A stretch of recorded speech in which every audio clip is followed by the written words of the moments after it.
The rain came sideways across the yard of the Blackthorn, and the night coach for the coast was already full when the old woman reached it. She was small and soaked through, a bundle of gray wool and trembling hands, and there was no place left for her but the open seat on the roof, where the wind would strip the warmth from her before the first mile was out. The guard only shrugged. A fare was a fare, and he had no pity to spare on a market night for an old woman traveling alone with no maid, no man, and no name worth the knowing. Inside, wedged between a snoring farmer and the cold black glass, sat a young woman in a plain servant's cloak. She had waited 3 hours in that yard for her seat, standing in the wet with her small bundle held against her chest, and she had earned her place on that hard bench with patience, and she had meant to keep it. She gave it up. She did it without fuss, the way some people simply breathe. She rose, stepped down into the rain, and guided the old woman's stiff fingers to the dry leather of the inside seat. She unpinned her own cloak, still warm from her body, and tucked it about the stranger's shoulders. And she pressed the last heel of bread from her pocket, the only food she carried for the whole journey, into that cold, shaking hand, and folded the fingers over it so it could not be refused. Then she climbed up to the roof and took the wind for herself. She never once looked back to see whether anyone had noticed, but someone had. By the inn fire stood a tall man, apart from the crowd, an untouched glass at his elbow, and his dark coat still beaded with rain. He had come in out of the weather to change horses, and meant to notice nothing at all. Noticing people had become these last years a habit he had let fall away. Yet he had watched the whole of it, the seat, the cloak, the bread, the turning away, with the perfect stillness of a man long accustomed to being obeyed, and very rarely surprised by anyone. He was surprised now. He did not know her name. He did not know that in 3 days she would walk up the drive of his own house with a borrowed name on her lips and a secret sewn into the lining of her plain gray life. He knew only that he had just watched a girl give away everything she had to a stranger who could never repay her, in the dark, believing herself unseen, and that this did not fit anything he had come to believe about the world. He would find, to his considerable annoyance, that he could not stop remembering it. 3 days later, at the far edge of the downs where the land fell away to a gray and restless sea, the young woman came to Aldermere Hall to take up her place as an under-housemaid. The name she gave at the servant's door was Nell. Aldermere was a vast, pale, silent house, and grief had soaked into it like damp into old stone. The old Duke had died 2 winters past, and his younger son, the bright and reckless Lord Lucian, had followed him into the churchyard before that same year was out, riding home through a storm on a drunken wager, coming in soaked to the bone, and burning away inside a fortnight with a fever no physician could break. Between the 2 deaths, the great house had simply closed like a hand. The blinds stayed half drawn. What remained of the family moved through the corridors like people afraid of waking something that slept. And at the end of the stable yard, there was the horse. His name was Vesper, a black stallion of enormous size and terrible beauty, and he had been Lord Lucian's. Since his master's death he had turned savage. He had broken a groom's arm at the elbow and torn a stall door clean off its hinges, and now no man went near him but to pitch hay across the wall and run. The head groom, a hard, sensible man named Bram, wanted him put down, and said so often. The Duke would not allow it. So Vesper lived on at the end of the yard, a caged storm, half mad with a grief that no one had ever troubled to name. They warned Nell of him on her very first morning. "Keep clear of the black one," the older maids said, dropping their voices. "He is the devil's own now." There was even a rule of the house, spoken as though it were scripture. No maidservant, on pain of instant dismissal, was to set foot in the stable yard unattended. She meant to obey it. She could not afford otherwise. Her whole safety lay in being nobody, in giving no one a reason to look at her twice.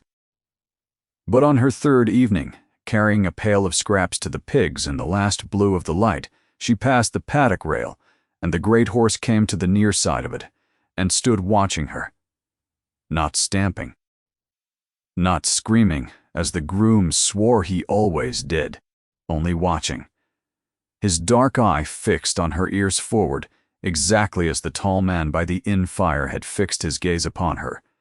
3 nights before, as though she were a question he could not put down, she stopped. She set down the pail, and she did the thing her whole life had taught her, and her whole safety now forbade.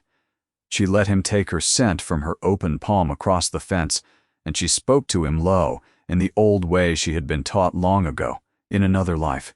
Not commanding, not coaxing, only speaking as one grieving thing to another. The stallion's huge head sank by degrees. He let out a long, shuddering breath that seemed to empty something dark out of him, and he leaned the great bones of his brow into her hand, and stood so, trembling faintly, as though he had waited 2 long winters for exactly this. Then he walked the length of the rail at her side, quiet as smoke, and stood at the fence's end, long after she had gone in. By the week's turning it was the talk of the whole yard, the devil horse gentle as a lamb, but only for the new girl. The grooms crossed themselves. Bram was furious in a way. He could not explain. Wherever Nell worked within sight of the paddock, Vesper would drift to the nearest rail and keep his silent watch, and would not be coaxed away by any man alive. She told herself it meant nothing. A beast remembered a kindness, that was all. And yet, more even than the horse, it was the old woman from the coach who returned to her in the quiet hours. Who had she been, alone on a market night with no one to keep her from the rain? Nell would never know. Strangers passed like weather and were gone. She had not come to Aldermere for a horse, nor for the strange, unbidden peace she felt at that fence. She had come for something else entirely, something that would either give her back her whole life or cost her what little of it remained. And though she did not yet know it, high above the stable yard, at a tall library window where the daylight never quite seemed to reach him, the master of the house had begun once more to watch her. He had known that small gray figure the instant the carrier's cart brought her up the drive, the girl from the Blackthorn, the one who had given away her seat and her cloak and her bread in the driving rain. In 3 days, he had not managed to stop thinking of her. Now he watched the black horse, his dead brother's horse, that had not suffered a gentle hand in 2 years, follow this nobody of a housemaid along the rail like a lamb, and something in his still cold face began, very slightly, to change. Her name was not Nell. She had worn the name 4 months now, long enough that she sometimes answered to it before she remembered to, but she had been born Eloin Frayne, and once, not so very long ago, she had been a gentleman's daughter, with soft hands, a good name, and a future she had never once thought to doubt. Her father, Emrys Frayne, had been a physician of quiet renown, trusted in the great houses of 3 counties, and loved in the poor cottages of 1. It was he who had taught her the language of herbs and fevers, of frightened patients and frightened animals, of how a steady voice and a patient hand could do what force and fear never could. She had tended the old woman on the coach, and gentled the black stallion at the rail, out of the very same instinct he had pressed into her. It was nearly the last of him she had left, for Emrys Frayne was dead, and worse than dead. He was disgraced. 3 years past he had been accused of stealing a fortune in jewels from the family he served, and the evidence had been laid out so neatly that no one had thought to look beneath it, a missing necklace. A debt he was said to have hidden. A locked drawer in his study opened before witnesses to reveal a single ruinous ring, which he had sworn on his soul he had never set eyes on before. He was ruined inside a single season, struck from the register, cast out of every house that had welcomed him, his name made a byword for a thief. He died within the year, of no illness a physician could name but shame. And Eloin, 19 and suddenly alone, had been turned out with the accusation clinging to her like the smell of smoke to wool. But her father had been no thief. She knew it as she knew her own heartbeat. And she knew, too, the name of the man who was The man who had handled those jewels, who held the key to that drawer, who had arranged the proof so carefully and then stood among the witnesses with a sorrowing face, and let an innocent man die for his sin in all but the hanging. His name was Silas Crail, and Silas Crail was now the steward of Aldermere Hall, risen high, grown respectable, holding in his own soft hands the keys to every locked door in the house. The second was a letter. It had reached her the year before from a dying friend of her father's, a fellow scholar who had loved Emrys and believed in his innocence to the end. In his final months, sensing the net drawing tight, her father had written out a full and honest account of the whole affair, names, dates, the truth of the jewels, and had sealed it with certain private papers and entrusted the whole to his oldest patron and dearest friend for safekeeping, against exactly such a black day as was coming. That patron had been the old Duke of Aldermere. Then the old Duke had died, and the friend who wrote the letter had died soon after, and the sealed account had slipped into silence somewhere within these very walls, unread, unlooked for, waiting. Somewhere in this vast, grieving house lay the one thing on earth that could give her father back his name. So Aloan Frayne had become Nell, plain, silent, invisible, and walked in through the servants' door of the one house in England where her enemy held the keys and her salvation lay hidden together under a single roof. It was madness, and she knew it.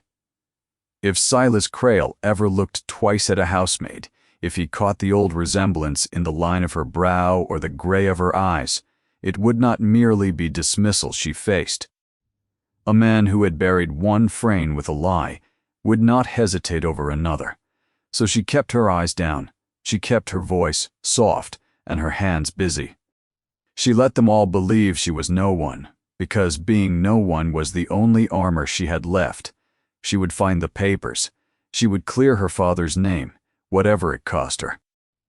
And she would trust no one, least of all a great, cold, sorrowing duke, who, for reasons she dared not examine, had begun to watch her from his high windows, and could not seem to stop. The Duke of Aldermere was called Cassian, and the county agreed on very little concerning him except that, somewhere in the last 2 winters, he had turned to stone. He had not always been so. There were old servants at Aldermere who remembered a younger man, grave, yes, but capable of warmth, given to long rides across the downs with his brother and longer talk by the fire afterward. That man had died by degrees. First his father had gone, the old Duke, wasting strangely through a last long winter that no one could account for, and Cassian had scarcely finished burying him and taking up the crushing weight of the title before the second blow fell, and Lucian rode home through a storm and was dead within the fortnight. 2 graves in a single year. When the second was filled, what rose in the warm younger man's place was the 9th Duke of Aldermere, tall, dark, and exact, with a still face that gave nothing away, and a voice pitched so low that men leaned in to catch it, and then hated themselves for having leaned. He wore black, long, past the custom of mourning. He ran his great estate like a man settling a debt he could never pay down, and he ran himself the same hard way, up before the maids abed long after the last lamp was doused, filling every waking hour with ledgers and drainage schemes and tenancy disputes, so that no hour was ever left empty enough for grief to climb into. Work was the wall he had built against the silence. Aloan knew him only as the household knew him, a pair of polished boots that passed without pausing, a tall shadow at the end of a gallery, a signature at the foot of the order that governed her days. To the master of Aldermere, she was a flicker of gray at the edge of a room, no more remarkable than the stir of a curtain. Invisibility was the whole of her strategy, and until a wet night at the Blackthorn, she had worn it as perfectly as her plain gray gown. She did not know that the image of her had lodged in him like a splinter. He could not work loose, the small figure climbing down into the driving rain, unpinning her own warm cloak for a stranger who could do nothing for her in return, and then turning her face up into the weather as though the cold were no more than her due. Cassian had spent 2 hard years, arriving at a settled contempt for his fellow creatures. He had decided that people were, at bottom, engines of appetite, that kindness was only a coin, spent where it might be repaid with interest, that no one alive gave anything without an eye to the getting. The girl at the inn had not fit the belief, and a fact that would not fit was, to a mind as orderly and relentless as his, an intolerable thing. So when the carrier's cart brought her up the Aldermere Drive, and he recognized her at once from his study window, he had felt something he had not felt in a long while, not warmth, nothing so soft as that, but the sharp and unwelcome prick of curiosity. The splinter, working deeper. He told himself it was nothing. He had an estate to govern, and no leisure for the private virtues of housemaids. He returned to his ledgers. The neat columns held him an hour, then another. And then, without deciding to, he found himself at the tall library window again, looking down into the stable yard, where the black horse that no living man could master had come to the rail beside a small gray figure and lowered his terrible head, gentle as a foal to be spoken to. Cassian's hand went still upon the cold sill. Vesper, his brother's horse. The animal had not suffered a kind touch since Lucian died, had suffered nothing but rage and ruin, so that Cassian himself avoided the far end of the yard, because the sight of the beast was like pressing on a bruise that never healed. Lucian had loved that horse past all sense. He knows a soul, his brother used to say, laughing, when the stallion took a dislike to some fawning visitor. A far better judge of men than I am, Cass. He cannot abide a false one. Sentiment. Cassian had thought so then, and thought so now. A horse was a horse. Its temper meant nothing. And yet there below him stood the living proof against him, the false-hating beast, calm as a summer pond, following a nobody along the fence. And his dead brother's words rose in him and would not be put down. He cannot abide a false one. Then who, Cassian thought, with a slow, cold prickle at his neck, was this girl the beast could abide? That night, at a solitary dinner in a hall built to seat 40, he broke his own long habit of silence to ask his steward a question. The new undermaid, the small one, Gray. Where was she taken on, and by whom? Silas Crale set down the decanter with the smooth, unhurried motion of a man never caught off his guard. He was handsome, silver at the temples, with a warm and deferential manner the whole county trusted, and that Cassian, without knowing when it had begun, had lately found himself trusting a little less. Nell, your grace. A charity case, near enough. Orphaned young, good plain character, quick, clean hands. She came with a decent reference. I engaged her myself, some 4 months back. Is there a complaint of her work? No, said Cassian. No complaint. I shall keep an eye to her all the same. Crale refilled the glass. Cassian had not touched. One cannot be too careful, your grace, with strangers taken in off the road. Something in the steward's perfect ease sat wrong with the Duke. Some faint, sour note beneath the smooth music of the man, though he could not have said what. He let it pass. He was a slow man. He did not act on a feeling until he had turned it over 100 times. But he marked it, the way he marked a hairline crack in a wall that he owned. Not urgent, not yet, but noted and not forgotten. Later, when the house had gone dark and sleep would not come, he took a lantern and went down through the sleeping corridors to the stable yard, alone under a hard scatter of frost-cold stars. He stopped a careful distance from the stall at the far end, half expecting the old fury to rise. It did not come. The horse turned its head and regarded him across the cold air, ears forward, unafraid, as though the girl had left some measure of her own quiet behind in him, like a coal banked warm under gray ash. So, Cassian said softly, to the animal, to the brother, 2 winters gone who had loved this beast and left him behind, you have found someone. And Vesper only breathed and watched him. Exactly, Cassian thought, as he himself had watched the girl. The trouble, when it came from Silas Crale, and it came quickly. He had not spared the new maid a second glance in 4 months, and that indifference had been the whole of Eloan's safety. But a great man's idle question at his dinner table has a way of traveling below stairs before the plates are cleared, and by the time Eloan carried the ash buckets out into the raw gray dawn, the steward had heard the thing that troubled him, that the Duke of Aldermere, who noticed nothing and no one, had stopped at his own dinner to ask after a girl called Nell. Crail did not like things he could not account for. He had built his comfortable life on the careful management of what other men knew, and a fact loose in the house that he had not put there was a danger. So he came out to the yard that morning under the pretense of inspecting the tack, and stood in the cold, watching the black horse drift to the rail at the gray girl's approach and lower its head to her hand, and some old instinct stirred in him that had nothing to do with the Duke.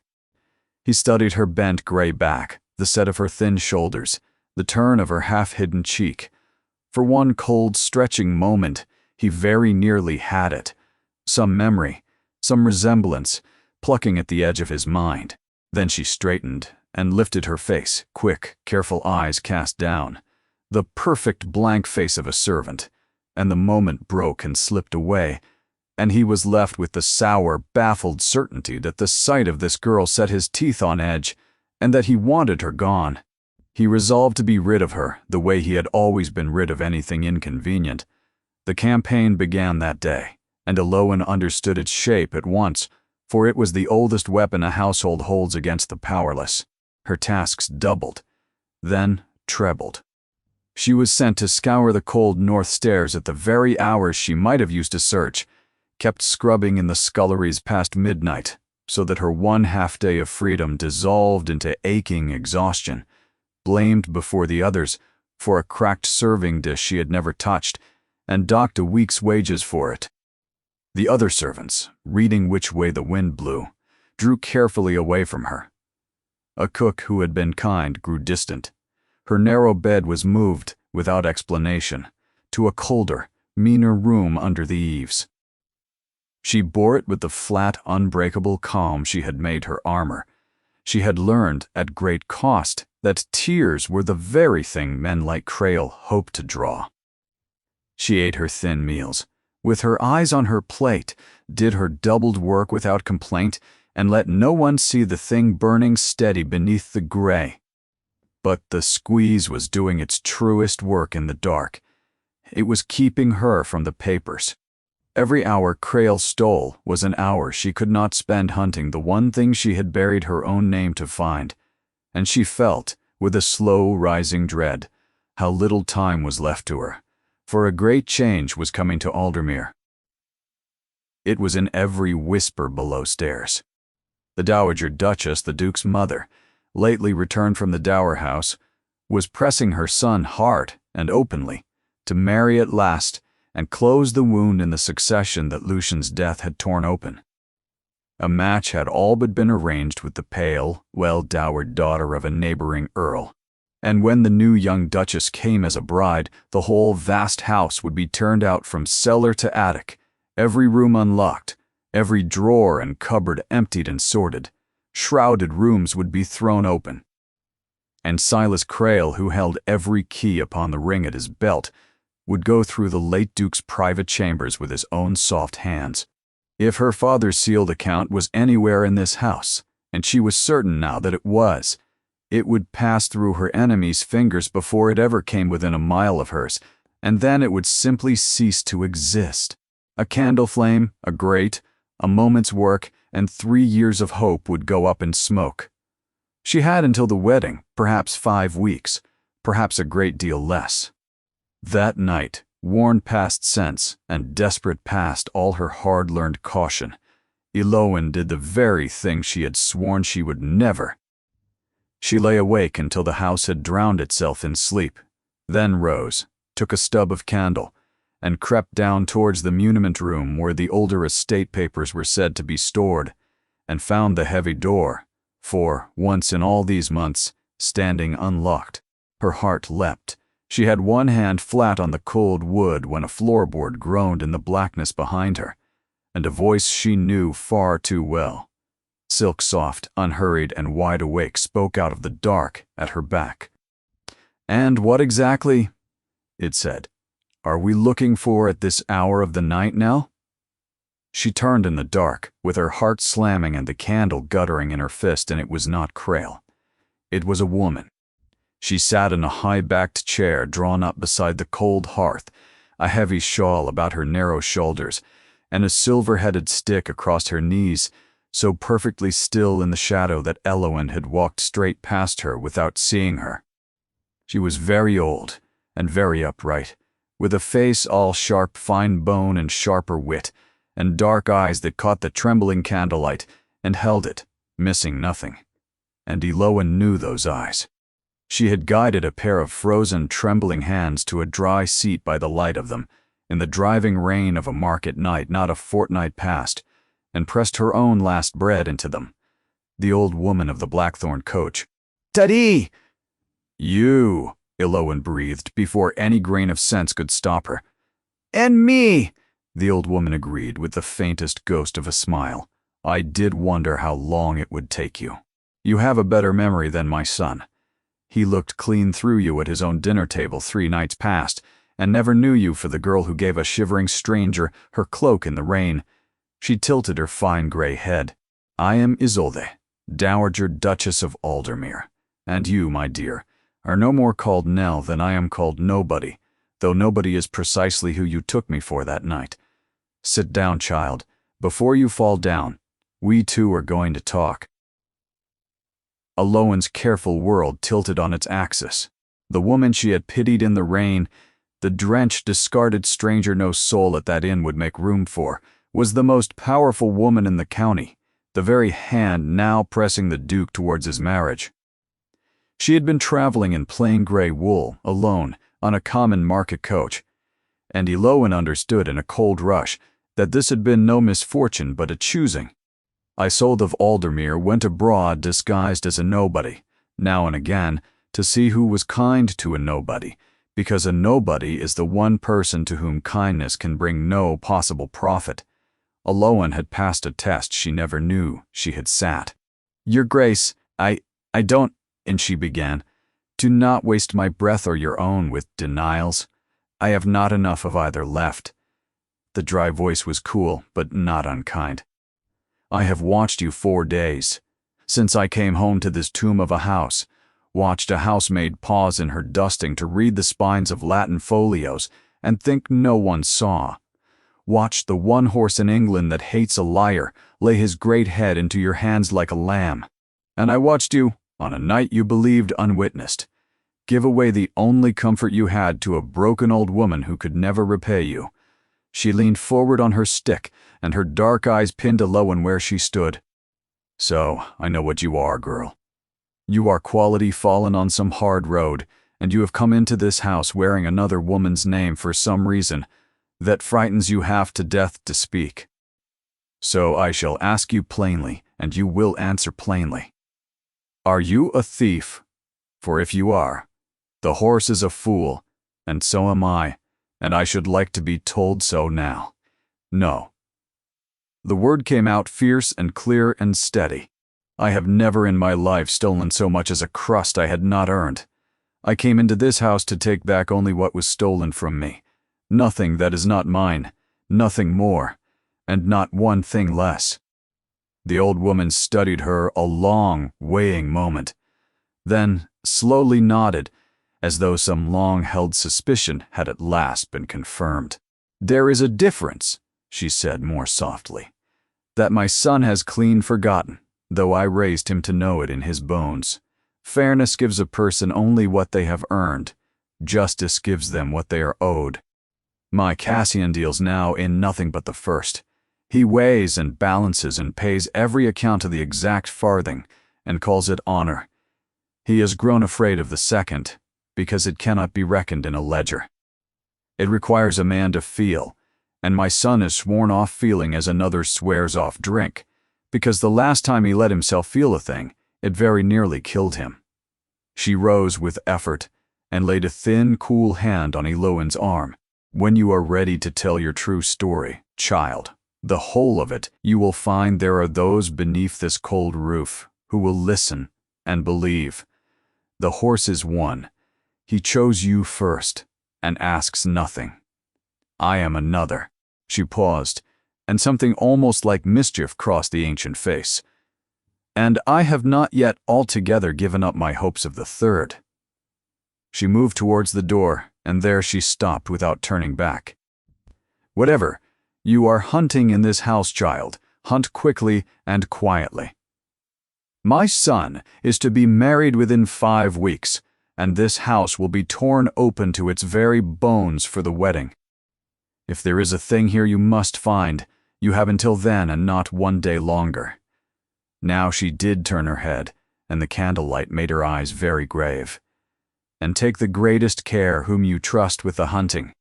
Not everyone beneath this roof grieves the old Duke's death as honestly as they ought. Some few have prospered wonderfully well by it."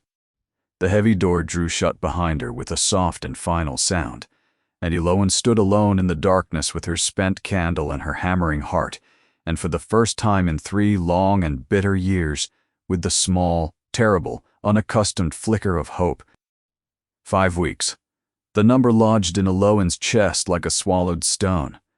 But the dowager's parting warning had done more than frighten her. Without meaning to, it had told her where to look. Not everyone grieves the old Duke's death as they ought. Her father had entrusted his sealed account to the old Duke himself, the man, not the house. And the old Duke's own private study, the one room in Aldermere that Crail could not enter on any casual pretext and that Cassian himself could not bear to enter at all, had been kept locked and shuttered since the very day the old man died. A shrine, a tomb, and, Eloan was suddenly certain, a hiding place. She waited 2 more nights before she dared it, 2 nights lying awake in her cold attic, mapping the watchman's slow rounds by the tread of his boots and the swing of his lantern across her ceiling, learning the hour when the house lay deepest asleep. On the 3rd night, with the house drowned in darkness and a thin blade of moon at the shutters, she rose fully dressed, took her candle stub and a thin iron key she had found would turn 3 locks in 4, and let herself out into the cold service corridor behind the family wing. Her heart kept a hard, sickening time. Every board she trod might cry out and betray her. Every black doorway might unfold into the tall, soft-footed shape of Silas Crail. She reached the study door, fitted the thin key, and it bit, and caught, and turned, and gave. The dead room breathed out at her, dust and cold ash and old pipe smoke and the faint, sweet ghost of dried lavender, the very smell of a man 2 years in his grave. She slipped inside and drew the door to behind her, and stood a moment, letting her eyes drink the dark. Books climbed the walls to the shadowed ceiling. A great desk stood shrouded beneath a dust sheet. And there, along the far wall, half swallowed in the deepest shadow, stood a tall, narrow cabinet of black oak, its 2 doors fitted with a single keyhole, shaped like no key on any ring she had ever seen. There. Every nerve in her body knew it at once. She crossed the thick rug on soundless feet, sank down on her knees before the black cabinet, and set her trembling fingers to the cold iron of the lock. And behind her, with a soft and deadly little click, the study door opened. A tall shape filled the doorway, black against the fainter gray black of the passage beyond. Still and unhurried and quiet, a shape she would have known anywhere by now, the way one comes to know the shape of a thing that has been silently watching one for a long, long time. "I have wondered," said the Duke of Aldermere, in a voice pitched very low and very even, "for some little time now, what it is that you are truly looking for. If this story is holding you, take a moment to subscribe. It is the one thing that keeps stories like this coming." Now, back to that dark room, that open door, and the 2 people who were, at long last, about to stop pretending to each other. She did not scream, she did not run. There was nowhere on earth to run to, and a scream would only bring the sleeping house down upon them both. She rose slowly from her knees and turned to face him, her chin coming up by degrees until it was level. The candle stub guttered on the shrouded desk between them and threw its small, unsteady light up into his face. And his face was a terrible thing to see. Not hot with rage, as she had braced for, but cold, and still and wholly attentive, the face of a man working through a hard sum whose answer he already dreaded. "You will tell me," Cassian said, stepping unhurried into the room and drawing the door shut at his back, sealing them in together, "exactly what a housemaid of mine is doing on her knees before my dead father's cabinet at 2 o'clock in the morning. And you will tell me the truth of it, because I have grown very tired indeed of being lied to beneath my own roof. I was—" Her voice failed her. She had rehearsed a dozen lies on a dozen sleepless nights, and everyone turned to gray ash on her tongue now here with those dark unblinking eyes upon her. "I meant no theft, Your Grace. I swear it. I have taken nothing from this room." "I would take nothing that was not." "That was not." What he came another slow step closer. "That was not yours. Is that the shape of the thing? A housemaid, taken off the road 4 months gone, who holds some private claim upon the locked rooms of the Duke of Aldermere." His voice never once rose. That was the frightening thing in it. It only dropped, and thinned, and sharpened, like a fine blade drawn slowly from its sheath. "Do you know what I could do with you, girl? This very night. A single word from me and the magistrate has you before the noon bell. Theft from a great house is a hanging matter still, or transportation, if the judges dined well.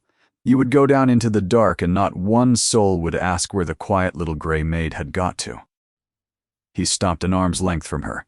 "So, I shall ask you a last time, and then I shall stop asking. Who are you? And what is it you want in this room?" And something in Elawan, some deep, exhausted, 3 years starved and cornered thing, simply broke its long tether and ran. "I want the truth," she heard herself say, and her voice came out clear and ringing and unshaking. "Far too proud for any servant that ever lived. The very same thing you have just told me you are so tired of living without.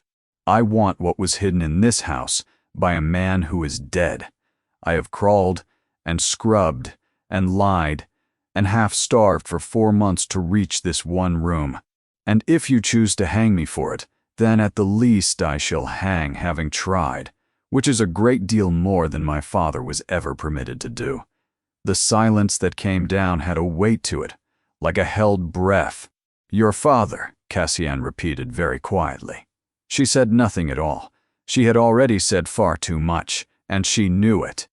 He studied her, the work-ruined hands folded with the unconscious grace of a lady, the level gray gaze that would not drop, the cut-glass grief. In a voice that had no business in a scullery, and she watched the hard sum finish behind his eyes and arrive at a total that frightened them both. "You are not a servant," he said slowly, as a man says a thing aloud to make himself believe it. "You never were. I have watched you these 4 months and told myself I imagined it.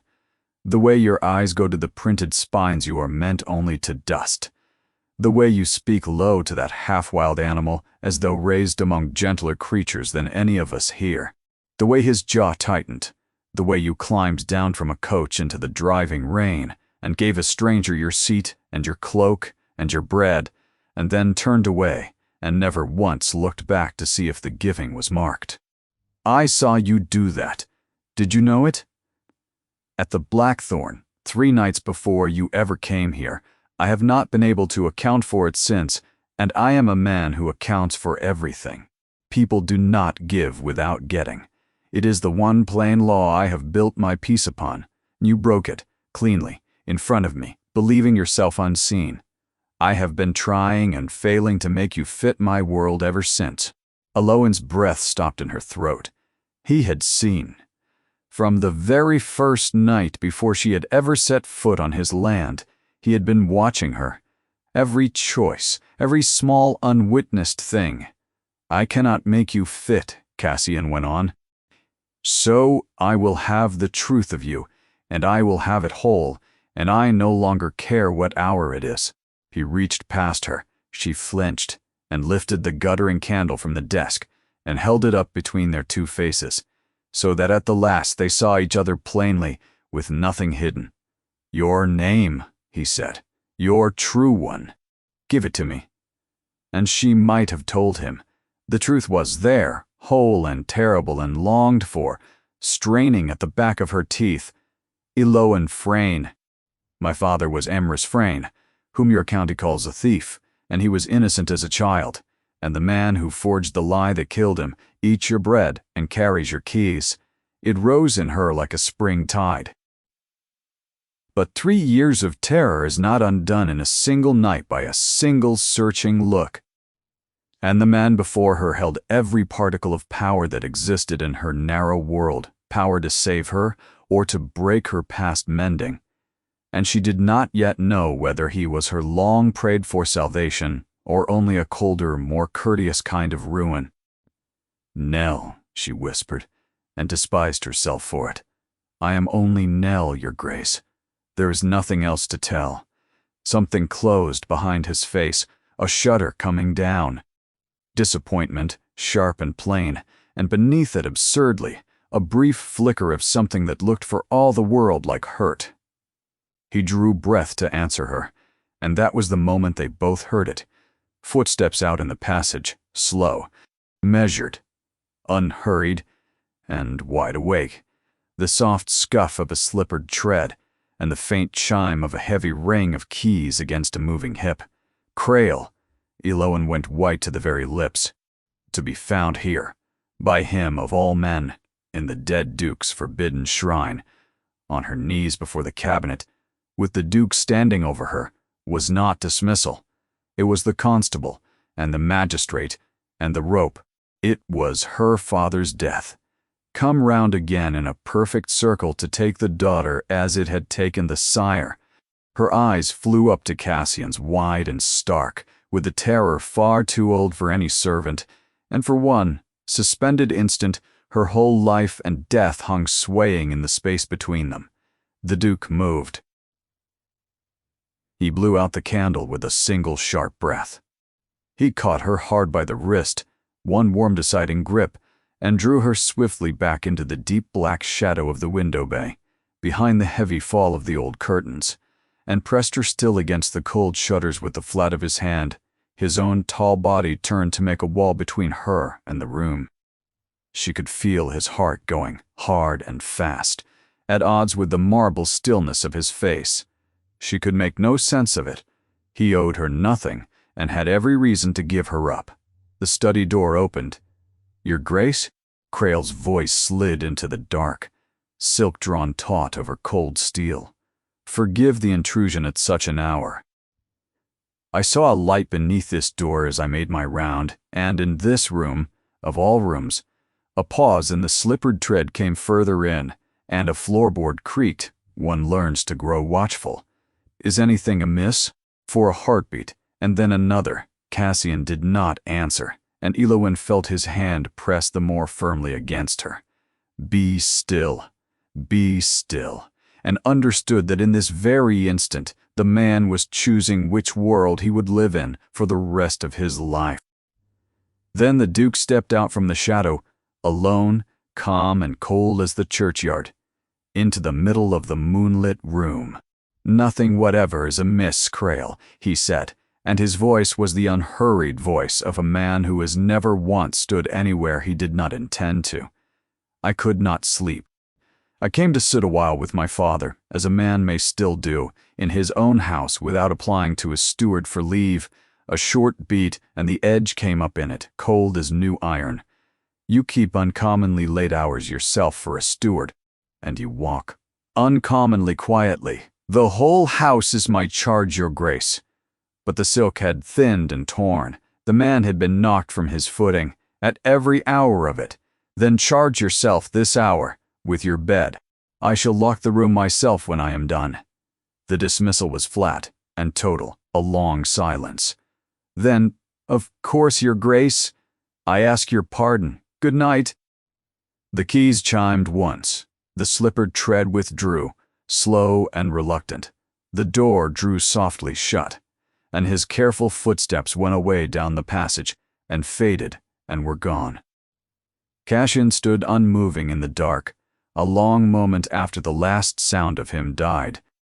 Then he crossed to the window bay and drew back the curtain, and Alowan, still pressed trembling against the shutters, looked up into the shadowed face of the man who had just, without a flicker, lied to his own steward, for a housemaid, for a liar, for a nameless nobody caught red-handed, and could make no sense whatever of him.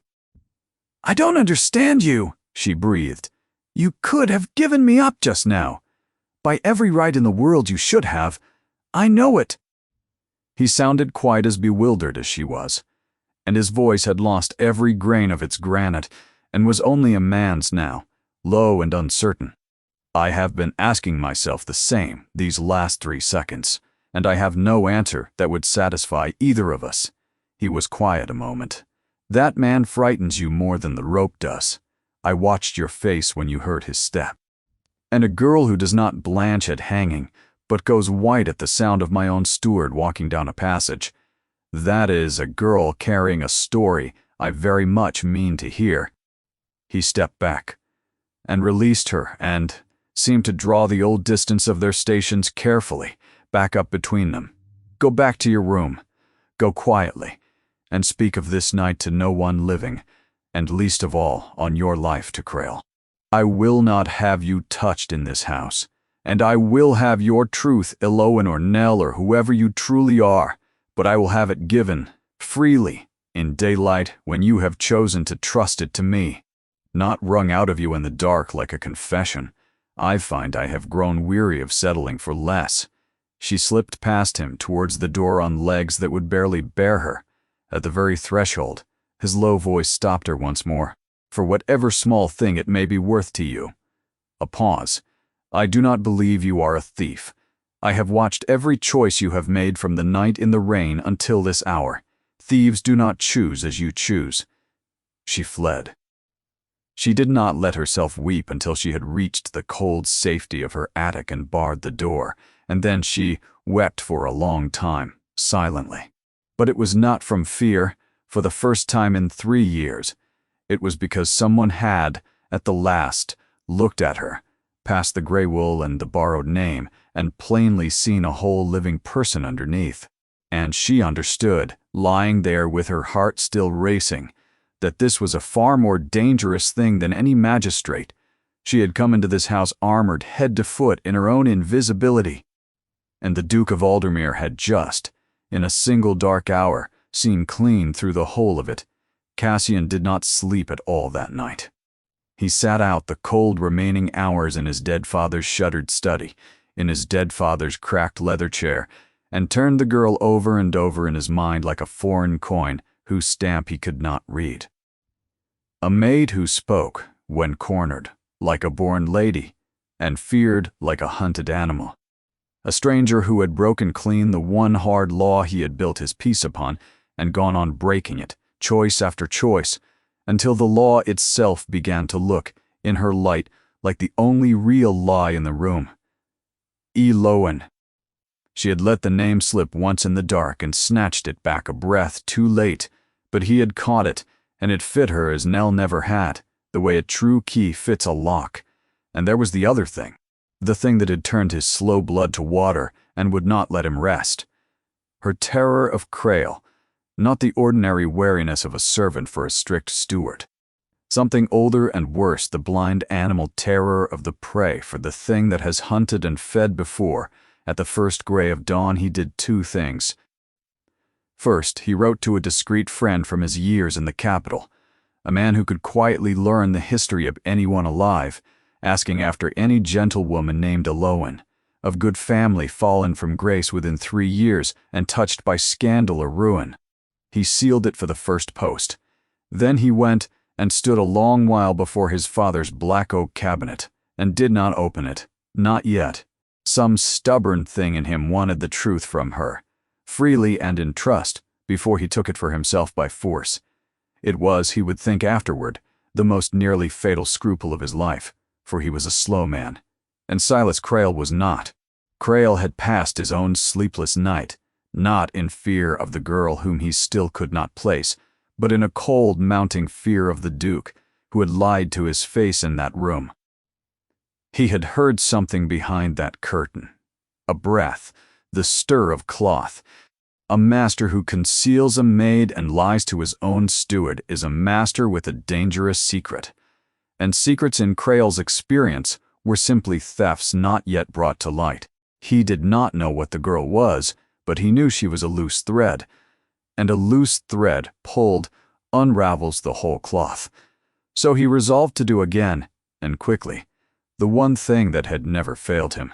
He would make her a thief before she could make him one, exactly as he had made her father one, 3 years and a county away. It was easily done. A steward holds every key upon his belt. That afternoon, while the gray girl scrubbed the cold flags of the north stairs where he had sent her, a small chased silver snuff-box from the late Duke's own collection, a thing whose worth would hang a woman, found its way, by Crail's own hand, beneath the thin mattress of a narrow bed in a cold attic room. And that evening, with the below-stairs household gathered at supper and 2 solid footmen brought along as witnesses, the steward went up, made a show of a sudden thought, and discovered it there. The servants' hall erupted. A thief, the quiet gray girl, the odd one, the one the devil horse loved, and the master had asked after a thief, with the Duke's own silver in her bed. Bram the groom looked sick and stared at his boots. The stout cook, who had once been kind, looked hard away.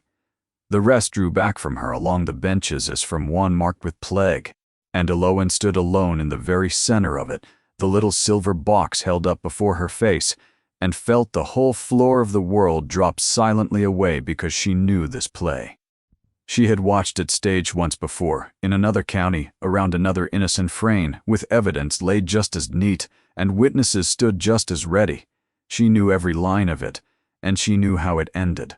"Fetch the constable up from the village at first light," Crail said. And there was a terrible purring satisfaction beneath the grave concern in his voice. "For tonight, lock her in the still room, and turn the key twice. We'll not have her slipping off in the dark and shaming the house." He turned his warm, respectable face upon the gaping ring of servants and spread his soft hands. Let it never be said that Aldermere knowingly harbored a thief. They locked her in the dark among the drying herbs and the cold stone jars, and turned the key twice, and Eloin sat down slowly upon the cold flags, with her back to the wall, and did not weep. She was past weeping. She had come so very close. 5 weeks she had needed, and been given 4 days. The papers were still in that cabinet.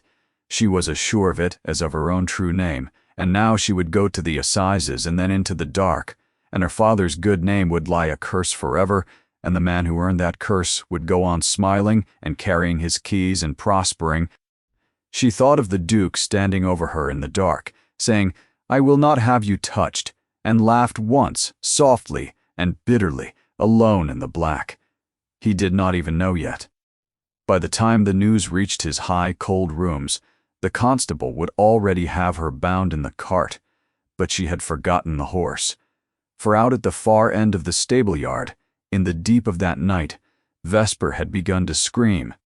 He had not screamed in weeks, not since the gray girl first laid her quiet hand on him, but now, past midnight, the great black stallion went half mad against his stall, kicking the heavy boards to splinters, filling the frozen dark with a wild trumpeting that no groom dared go near to quiet. And the din carried up across the pale, sleeping face of the great house, to a single high window where a sleepless Duke stood looking down, a candle at his shoulder. Cassian did not know how he knew, but he knew with a certainty that owed nothing to reason, that the animal's terror below, and the ugly rumor that had reached his ears an hour past, the maid, the silver, the still room, the constable at dawn, were 2 ends of a single pulled thread. He was down the great stairs in his shirt sleeves before the candle in his hand had stopped guttering.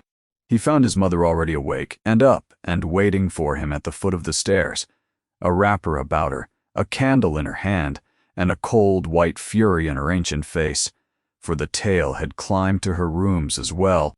"Your steward," the dowager said, without greeting, the instant she saw him, "has this night accused the single bravest soul in this house of a theft I would stake my life she never committed. I have known Silas Crale 20 years, Cassian, and I have never once trusted the wet shine in that man's eye. Now," she struck the floor with her stick, "are you your father's son, and this house's master? Or a coward who will hide behind his ledgers while a good girl is carried off on a liar's oath? Because that child is locked this moment in the still room, and there is a constable ordered for the dawn, and I am too old and too lame to break the lock myself." Cassian did not stop to answer her. He turned on his heel and went straight down through the dark kitchens to the still room door, took the key from the shaking hand of the under-housekeeper who kept the watch there, and turned it twice and opened the door. Elowen looked up from the cold flags where she sat, white-faced and dry-eyed, and did not rise. "Have they sent you down to fetch the constable then, your grace?" she asked, and her voice was very tired and very steady. "You needn't trouble to lock it again behind you. I shan't run. I have nowhere left in all the world to run to." "No," said Cassian, and then the Duke of Aldermere did a thing no one in that house had seen him do in 2 long years. He crouched slowly down on his heels before her, there on the cold stone floor among the herb jars, so that his eyes came level with hers. "I have not come for the constable," he said low. "I have come to tell you that I know it was Crale who put the silver beneath your bed. I know it the way I know my own name, the way I have known, since the reign that you are no thief. And I have come to tell you that I am going to take an iron to my father's cabinet and break it open with my own 2 hands, tonight if you will let me, and learn every secret this house has kept locked from me these 2 years, his and yours and Crale's own." He paused, and his voice dropped lower. "But I would far rather hear your truth from your own lips first and freely, so that when I break that lock, I already know, past all doubting, whose truth it is I am breaking it to fight for." And Elowen Frayne, at the very lowest bottom of the whole world, with nothing left to lose and no strength left to guard it, looked up into the grave, changed waiting face of the man who had watched every choice she ever made and made her last one. She told him everything. "Stay with me a moment longer because everything is about to turn. If you want to see how it all ends, subscribe now, so the next part finds its own way to you." And then, the cabinet, the truth inside it, and the reckoning that neither of them saw coming. She told him her name, her own true name, spoken aloud to another living soul for the first time in 3 years, and it shook coming out of her. She told him of Emrys Frayne, physician, the good father, who had loved his motherless girl past all reason, and taught her Latin at his knee, and the setting of a broken bone, and the gentling of a frightened beast. She told him of the jewels that had vanished from the great house her father served, and of the evidence that had appeared afterward, as neatly and as damningly as tonight's snuff-box beneath a servant's mattress, the hidden debt, the locked drawer, the single ruinous ring produced before witnesses. She told him of the ruin that followed inside 1 short season, and the slow gray death of a proud man from nothing a physician could name but shame. And she told him, last of all, of the man who had handled those jewels, and held the key to that drawer, and stood among the sorrowing witnesses with the truth locked in his own breast, and let an innocent friend die in his place. Silas Crale. "Your father," Elowen said, and her voice steadied as she came to the heart of it. "The old Duke of Aldermere. He was my own father's oldest friend and truest patron. Whatever proof there is left in all this world that Emrys Frayne died an innocent man, your father hid it here, in this house, to keep it safe, and then your father died before he could bring it into the light. And Silas Crale has spent 2 years since searching this house for it in secret, and failing, because the one place it could be is the one room he cannot freely enter, and that black cabinet." She looked up at him, her eyes bright and terrible. "That is what I was doing on my knees in the dark, Your Grace. I was not stealing. I was trying to give a dead man back his name." Cassian was silent, a long moment when she had done. And when at last he spoke, his voice had gone very low and very cold, but the cold in it, she understood with a start, was no longer turned upon her. "Then let us go and open it," he said. "Tonight, this hour, and see at last what my father left hidden for you to find." They went up together, through the sleeping house, the Duke, and the physician's daughter, and behind them, the old dowager, come down on her stick to see the end of the thing she had set moving. And as they passed the tall windows above the yard, the great black horse stood quiet again in his splintered stall, his screaming spent, his head turned to watch them go by, as though he had done the one thing left to him to do, and now might rest.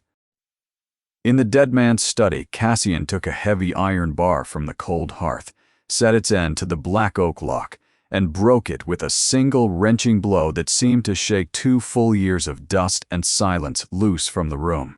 The 2 doors swung slowly open. Inside, wrapped close in oiled cloth against the damp, lay a slim leather portfolio and a single folded letter, sealed with the heavy black wax and pressed ring of the old Duke of Aldermere. Cassian broke his father's seal with his thumb, carried the letter to the candle, and read it there, and Alowan, watching, saw the last of the color drain from his face. The letter was addressed to Cassian himself. "To my son, should I not live to do this rightly myself?" It had been written, it was plain, in a failing and shaking hand in the last month of the old man's life. He had come, he wrote, to a terrible certainty in his final illness, that his old friend Emrys Frayne had been wholly innocent of the theft that killed him, that he had been deliberately framed for a crime committed by another, and that the true thief was a man who had since risen high and grown trusted, and wormed his soft way into the deepest confidence of a great house. And then came the lines that stopped Alowan's heart, that this same man, having learned the old Duke had begun quietly to gather the proof of his friend's innocence, had grown dangerous. "I am no longer certain," the old Duke had written, "that my failing health is entirely the work of age alone. I have taken of late to eating little that is prepared for me in this house, and I sleep with my door barred. If I am wrong, forgive a frightened old man his fancies, but if I am right, then whoever finds this after me knows already the name I dare not set down twice, and knows of what that man is capable. I have hidden Frayne's account here where his enemy cannot come at it. I charge you, Cassian, upon your honor and mine, see it safe into the hands of his daughter Alowan, wherever she may be found.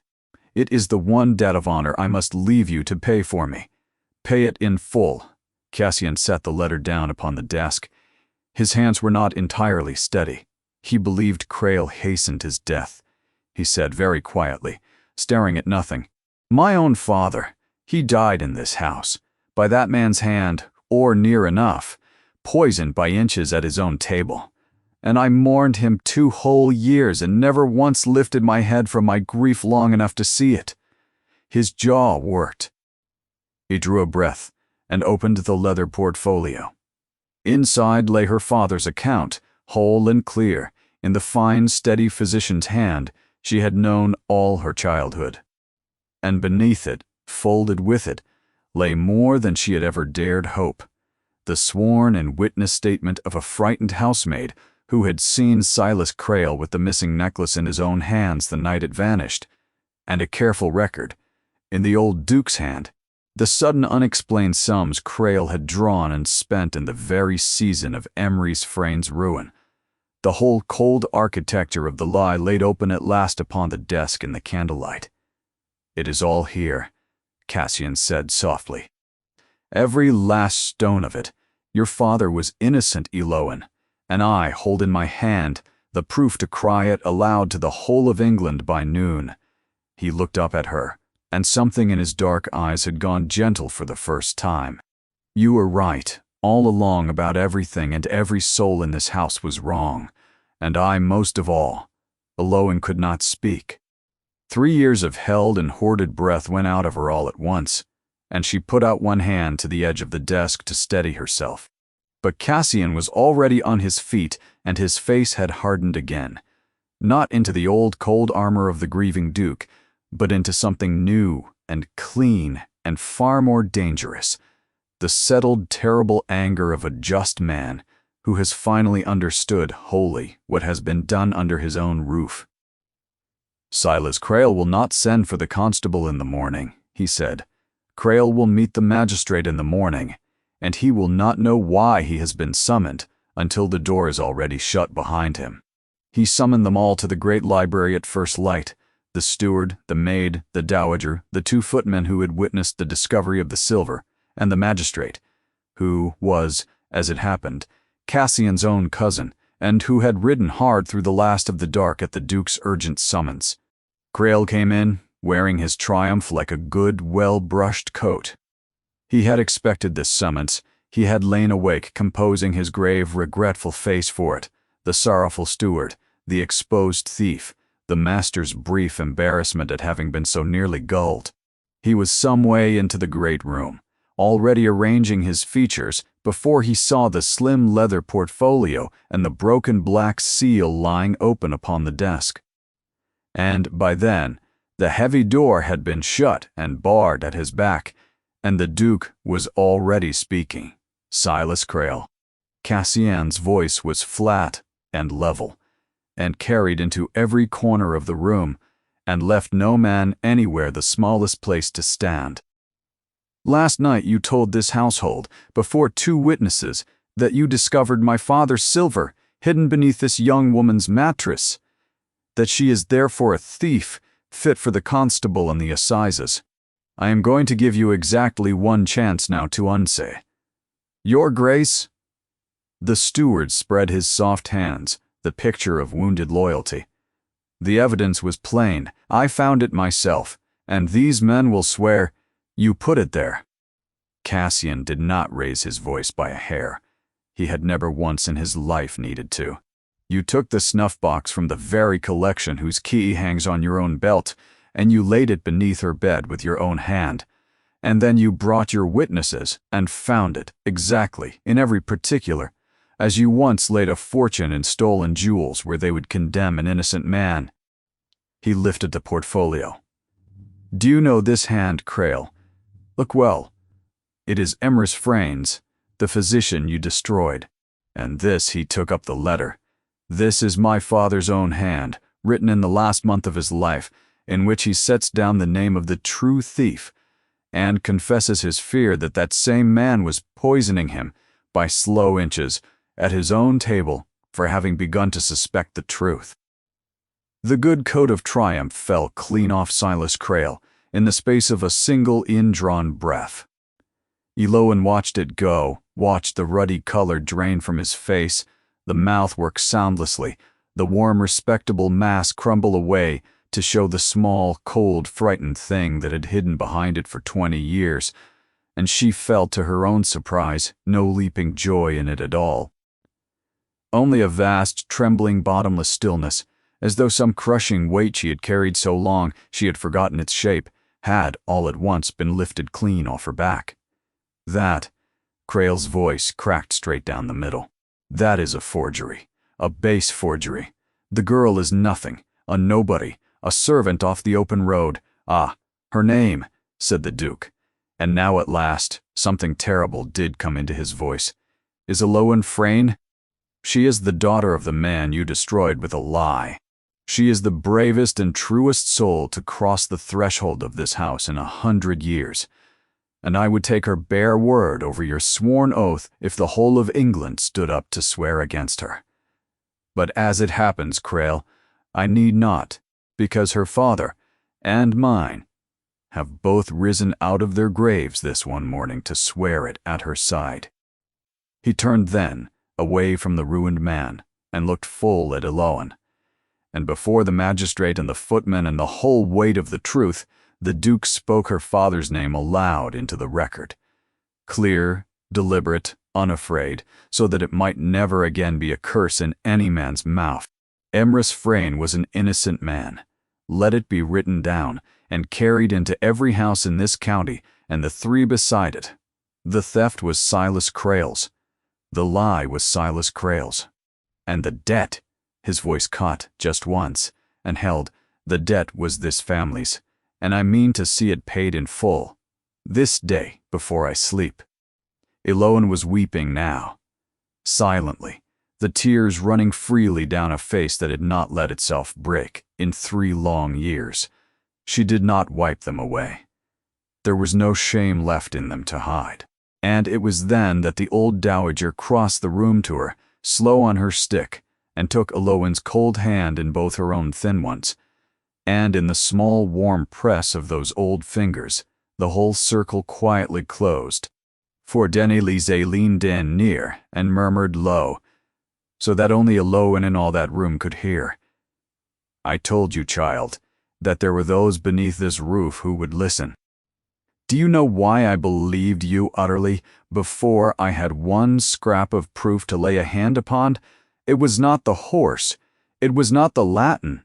It was that, on a cold, wet night at the Blackthorn, when I was old, and drenched, and worth precisely nothing to you or to anyone in the world, you gave me your seat and your bread and your only cloak, and then turned your face away, and never once looked back to be seen or thanked or repaid. A soul that chooses so freely in the dark, when it believes no living eye is upon it, that soul does not lie in the daylight. Your one small kindness to a nobody in the rain is the whole reason you were believed today and saved. Remember it, my dear. Remember it all the days of your life. And Eloan understood, at long last and all at once, the shape of the whole thing, that the very smallest and most secret choice she had ever made, a hard seat given away in the rain to a broken stranger who could offer her nothing, had traveled all this long way round through all this dark. The magistrate took Silas Crale into his charge upon the evidence for the theft, and for the perjury sworn the night before, and, pending the graver inquiry the old Duke's letter had opened, for a thing darker still. Cassian showed the man neither cruelty nor mercy, but only justice, exact and complete. The very same ruin, the same public disgrace, the same slow stripping away of name and standing that Crale had once so carefully visited upon Emrys Frayne, now turned wholly about, and laid at last upon its rightful owner. And he was led out through the servants' door he had lorded over for 20 years, into the gray and pitiless morning, to answer for all of it to the law. The great library was very quiet when he was gone. The Duke and the physician's daughter stood among the long dusty shafts of the new sun, with the whole silent weight of the truth laid open between them, and for a long moment neither could find a word. "Thank you," Eloan managed at the last. It was not near enough. There were no words that would have been. "No," said Cassian quietly. "It is I who must thank you, Miss Frayne, and this whole house and my father in his grave. You walked in through my servant's door wearing another woman's name, with nothing at your back but your own courage and a dead man's honor to defend, and you reminded me, who had forgotten it, what a human soul looks like when it will not be broken. I had settled it in my mind that the world was made of nothing but appetite. You proved me a liar in the rain on a night you never knew I watched, and you have gone on, quietly, proving me a liar every day since." He came round the great desk and stood before her, not touching, only near. "I have watched every choice you have made, Eloan Frayne. From that first night to this hour, I could not help myself, and somewhere in the long watching of you I am afraid I lost my whole heart entirely, and I have not the first idea how to ask you for it back." He did not say more. It was far too soon, and the great gulf between a duke and a disgraced physician's penniless daughter, though the morning's truth had thrown a first frail bridge across it, was still a wide and frightening thing to them both. So he said instead the only other words that would come, and they were, in the end, enough. "Welcome home, Miss Frayne. Spring came late to the High Downs that year, and then, as it always does there, all at once." The shutters of Aldermere Hall stood open now, all of them, every last one, and the clean sea light came pouring in through great rooms that had been shrouded in half-dark for 2 long winters. The blinds were up. The dust that turned in the long gold shafts of afternoon was no longer the still gray dust of a tomb, but the busy, rising dust of a house being scrubbed and aired and coaxed back to life. And word had gone out, and traveled faster than any post, through every house in 3 counties, that Emery's Frayne the physician had been no thief at all, that the whole cruel thing had been proven a lie, that his good name was clean again, cut back deep into the register in fresh ink. It had come too late for the man himself, but not, his daughter had found, too late to matter. There is a particular peace in hearing one's father's name spoken again with respect, and Aloan had that peace now, and counted it well worth every cold floor she had scrubbed on her knees to reach it. She was no longer dressed in servant's grey, and she was no longer, in any house in England, a maid. She had not left Aldermere. There had been a moment when she might have gone, when the truth was fully out, her father's small property restored, and a modest independence hers again at law, for propriety's sake. And the Duke, being the slow and scrupulous man he was, had come within a hair of letting her, out of a stiff sense of honor, that she must be left wholly free to choose her own road, without the great weight of his rank pressing its thumb on the scale. It was the Dowager in the end who put a sharp and merciful end to that foolishness. "My son believes he is being honorable," Isolde told Aloan tartly, over the great bowl of early roses she was arranging in the morning room, the black horse dozing at their feet in a bar of sun, like an enormous contented dog. Quote, "He is being an idiot, which is a different thing entirely, and I have told him so to his face. He has loved you since the night of the rain, and he has not the courage to say it aloud above the once. So you, my dear, will simply have to be the braver of the 2 of you, as, I have noticed, you have always somehow managed to be." But in the end, Cassian found the courage in himself, on a long gold evening, down by the lake where the light lay flat and shining on the still water, and Vesper glossy now, and sound, and gentle. No longer the devil of the yard, but a great mild guardian who followed the 2 of them everywhere like a shadow cropped the new grass a little way off. "I am a slow man, Aloan," the Duke said. "I do nothing in haste. I never have. I have prided myself upon it, more shame to me. But I find my patience has at last run entirely out." He took both her hands in his.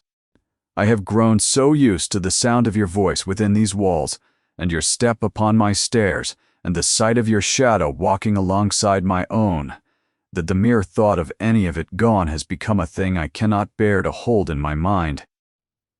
I am not asking you to remain here as my guest. I am asking you to stay as my wife, as the Duchess of Aldermere, if you can bring yourself to have a reformed and humbled cynic who was taught the whole true shape of the world, at the last, by a girl who gave away her seat to a stranger in a storm."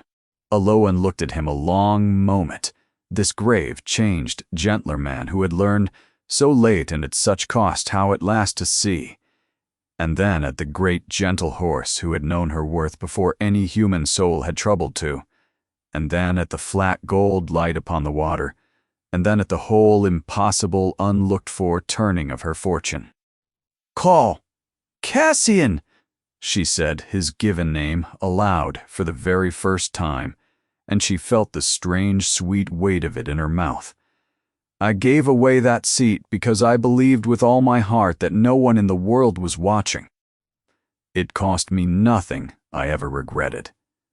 She smiled then, and the smile reached all the way up into her eyes, which was a thing they had not done in years. "It seems I was wrong, on the first count at least. Someone was watching all along. But I find that I am glad of it. Yes, yes. I have been waiting rather a long while now for you to ask." He did not kiss her then. It was not his way. Not yet, not out in the open gold of the evening with the whole sky watching. He only held her two hands in his, as though they were the answer to a question he had been carrying, unspoken, for a very long time. And he looked down at her with a warmth that broke across his severe dark face and transformed it utterly, so that for one clear moment she saw plainly the warm young man he had been, long ago. Before 2 graves in a single year had taught him to turn himself to stone. And Vesper, cropping the grass nearby, lifted his great dark head, and he ambled over to them on quiet feet across the new spring grass, and he lowered the whole heavy weight of his brow, gently, down against their 2 joined hands, as though to set his own seal upon the thing, and be done, and rest. So Eloin Frayne, no longer nameless, no longer hunted, no longer alone in all the world, stood in the long gold evening light between the grave and gentle man who had watched every quiet choice she ever made, and the great grieving horse who had somehow chosen her first of all, and understood that the long, cold silence of Aldermere had at the last been filled, not with noise nor triumph nor any loud rejoicing, but with a quiet and a steadfast and a hard-won peace that had been patiently sought through a great deal of darkness, and at the very end of it been justly and fully found.